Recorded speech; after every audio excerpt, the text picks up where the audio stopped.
Hi and welcome back. Okay, I've elected to cut the workbench down, reorientate it inside the workshop, giving myself still enough room to build the rest of the control surfaces, be it the flaps, ailerons, and also inside the fuselage with the forward spar tunnel.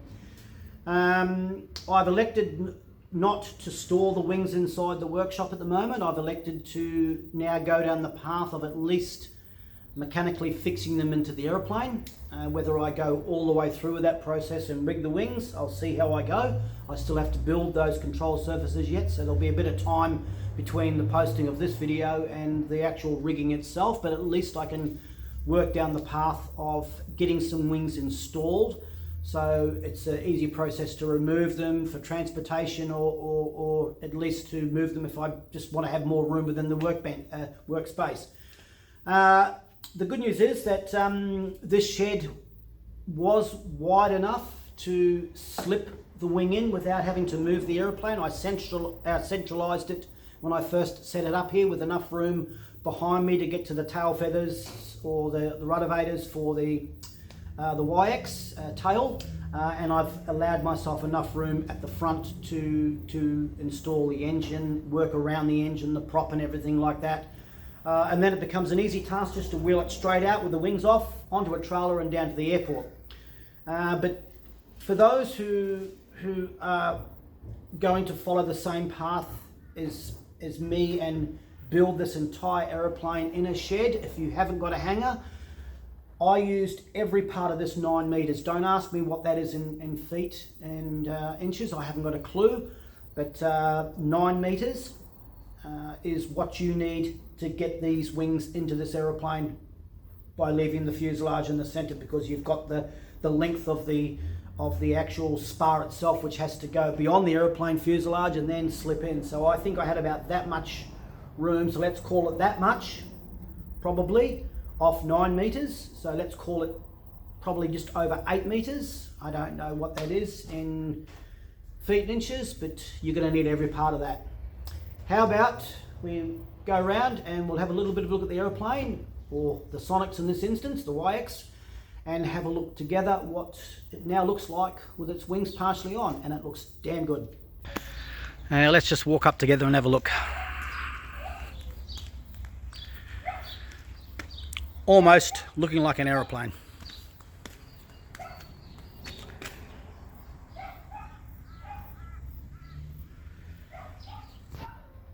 So just starting over on the left side, the process I'll be following, obviously the process that I'll be following is I'm going to be reading these instructions to the T, and one of those instructions on here that talks about removing the forward spar tunnel and the wing attach angle.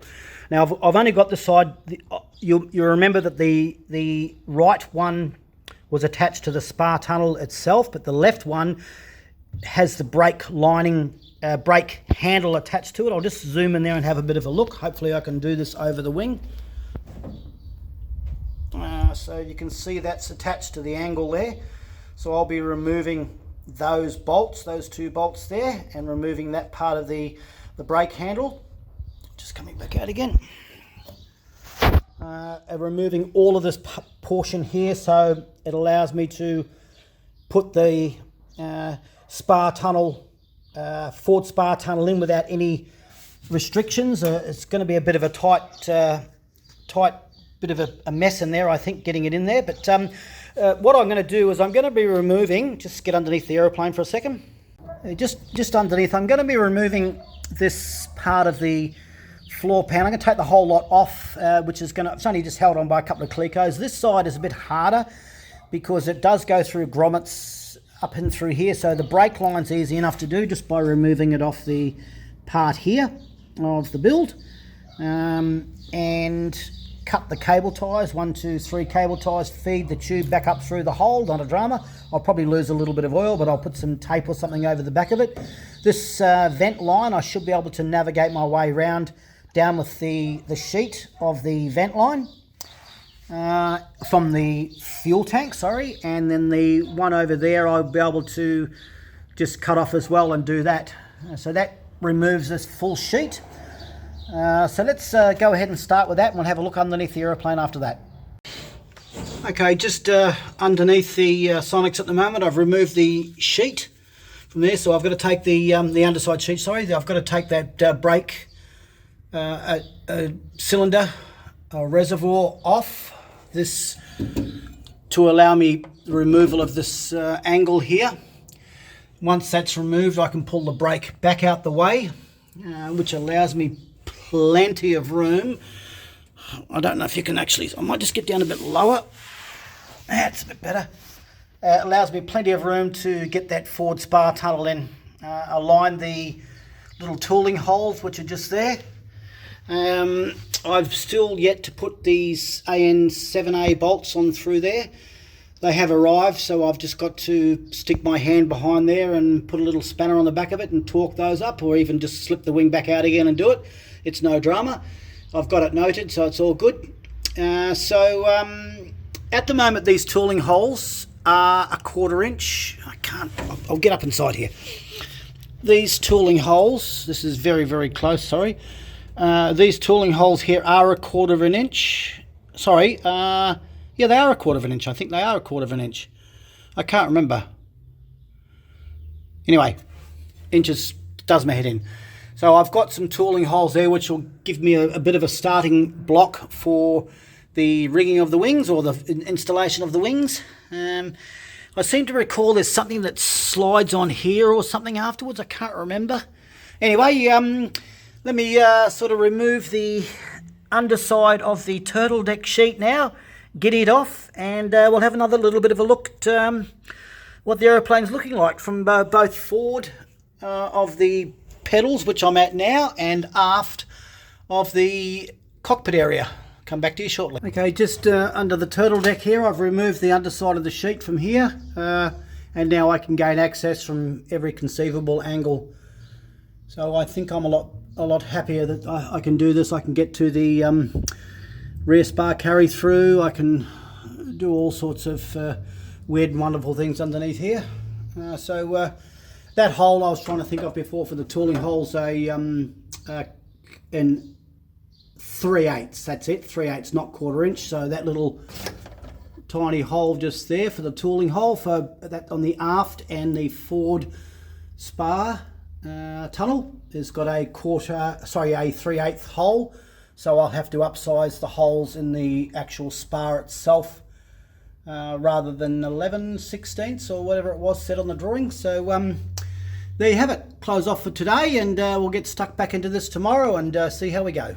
Okay, just over here at the workbench this morning, I've made up 2 of these little truss type saw stools. They're all glued both sides with fairly substantial amount of screws going through it with a brace at the bottom. So the intent is to place this under the wing where I've got the wings, plural, 2 of, and have this as part of the leveling process, so raising up and down as required, or north and south if you will, so forward of the spar, main spar, and after the main spar. So this is going to be held on with a couple of brooker rods.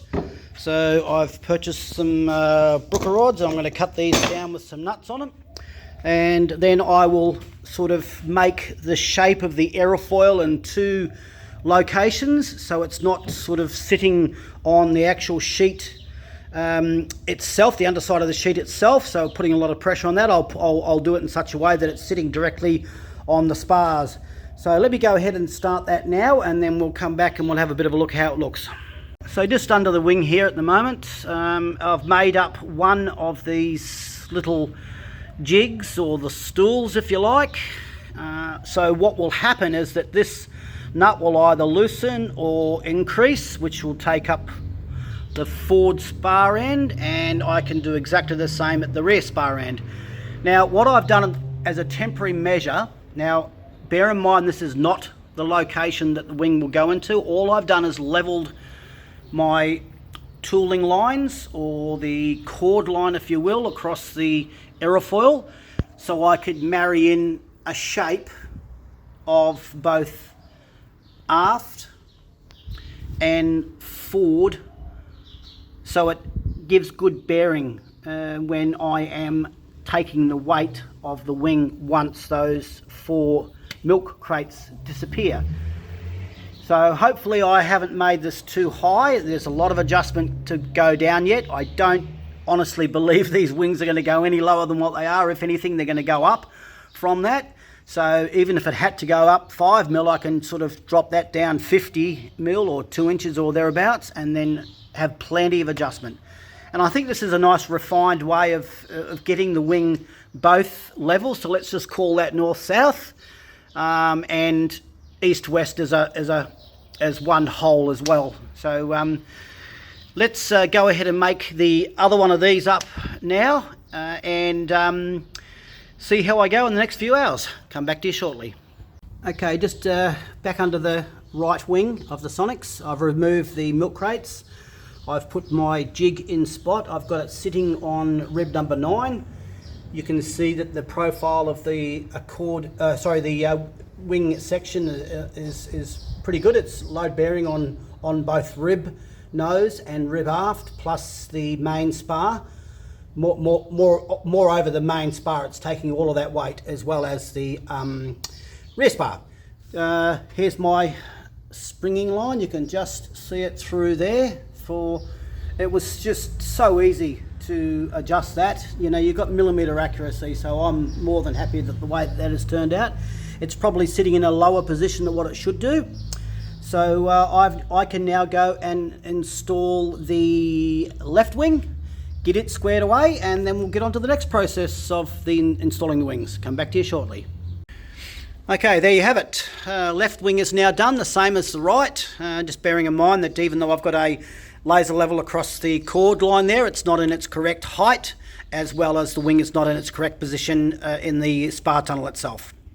Okay, so both jigs are now in spot, even though the wings are not in their both in and out position through to the spar tunnel, and also the up and down position. So just there, taking the weight, got rid of the milk crates. It does look a lot better than what it did before. Okay, so next job on the list is to remove this angle here. So let's just jump under the forward part of the spar tunnel from underneath and have a look what we're going to be doing. Just under here, so I'm going to remove those 2 bolts on there. The back of that you can see, so this whole brake cylinder can come off, and then I can disassemble everything from underneath the instrument panel, take the whole lot of this back over to the workbench, and just attach it to the forward spar tunnel to have a little bit of a look to see what it looks like. So let's go ahead and take this off it now, and then we'll go back over to the workbench. Okay, just over at the workbench now. This one of the little gussets on the forward spar tunnel I have to replace, because you'll see there I put a countersunk on the wrong side, and just to get it all together I ended up just using this piece here just to make sure it all fitted. But I did end up buying not one, but I bought 2 just in case I buggered this one up as well. So I've got to redo that on this side. I'm then going to assemble the forward spar tunnel just to see what it looks like. I'll try it in the aeroplane. I want to try to be able to rivet as much of this as I can prior to putting it in, and at what stage I rivet it I don't know yet, but it's going to be extremely hard to get the rivet gun inside for all these areas here, but it is what it is, I guess. One other thing that I'll be doing at this stage as well, the throttle cable going on here, I'm going to put on one of the vernier types which I've ordered from Aircraft Spruce. It's on its way, should be here soon. I ended up doing that for, and just looking in the cockpit at the moment, I ended up doing it for the mixture control. I don't know if you can see that. I'm going to replace that as well with a vernier type, so that means I have to enlarge the hole as well. There's a bit of a shot from the inside. It's a lot easier to work on than trying to climb inside there afterwards. So for those that have probably gone ahead and put these floor pans in now, I pity you, because I tell you what, it's bloody tight under there, and I'm glad that I've left it out. So anyway, let me get stuck into this and I'll come back to you shortly.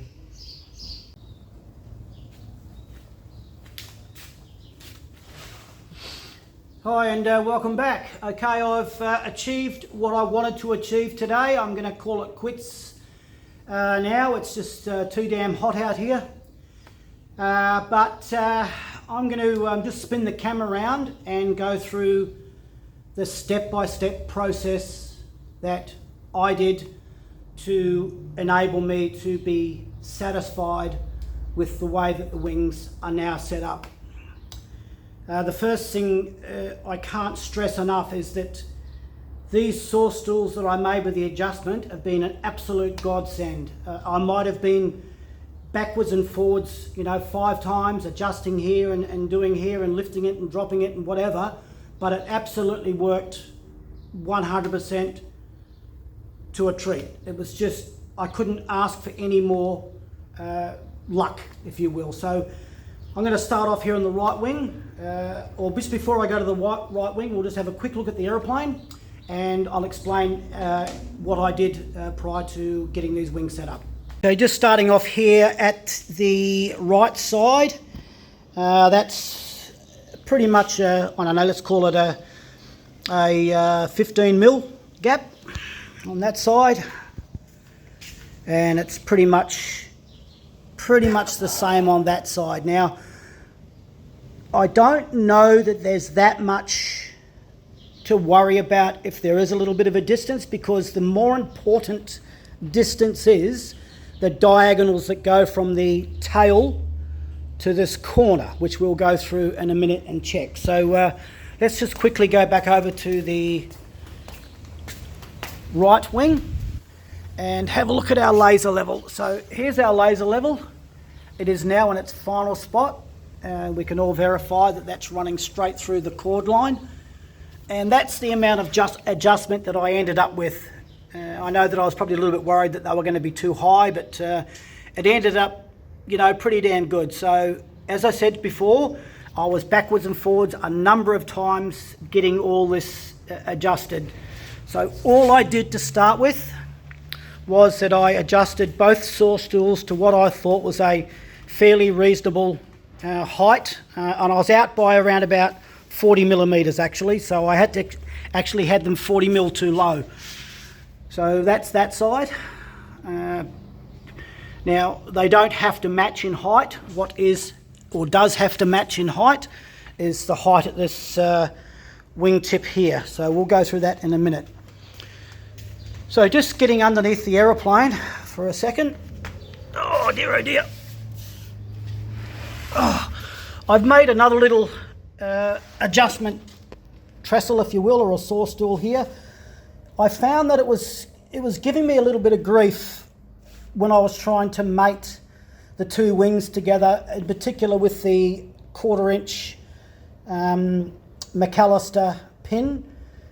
It was just, I could not get it. I'd come in here. I'm just going to squeeze up inside here. I know this is fairly small. I was out here by, it was 10 mil out, and that and the other side you can't see because it's behind. So I made this little device here, and it seemed to work. I was just winding it up and down and left and right and jiggling and God knows whatting, but eventually I got there in the end. So this is really tight into here, but there's no, oh, can you see that all right? Yeah, there's no weight on these pins at all. So that's it. I've just knocked these in just a little bit to give me some alignment, if you will. Just going back out onto here. So I'm just going to reset the laser level up, and we'll just double check for the wing level now. Okay, I've got a reference line on here for my leveling. So what I've done is I've just made up a little block for this corner and put it in exactly the same spot both ways. So here's the green line here, showing me it's dissected that little black line, which is good.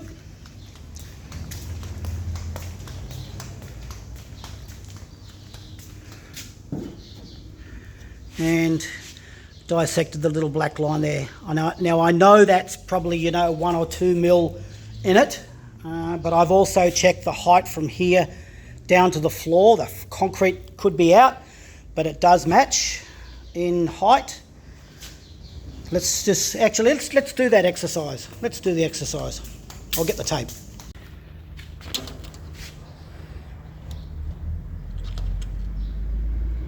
940 at the leading edge join where it joins the top sheet.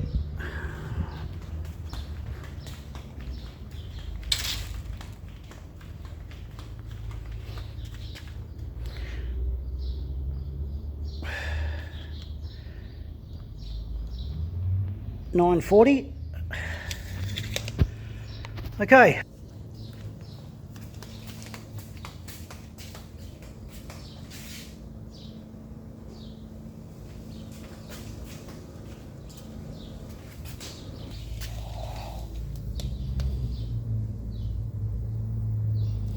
Okay, 42.65.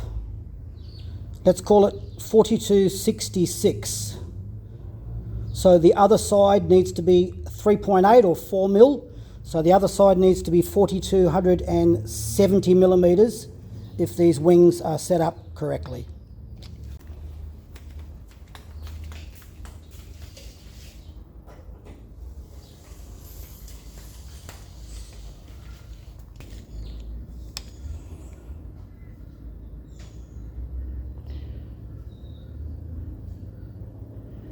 $42.68.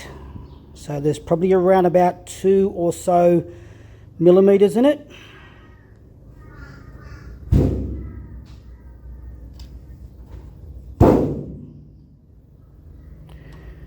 That's 42.70. 42.69.5.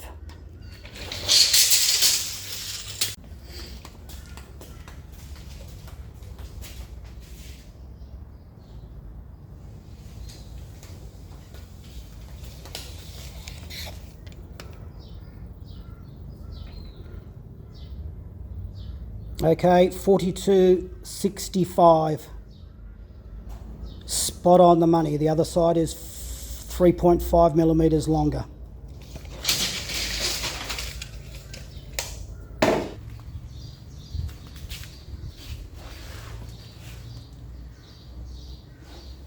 Just a quick recap on the works that I did here, just to bring it all home.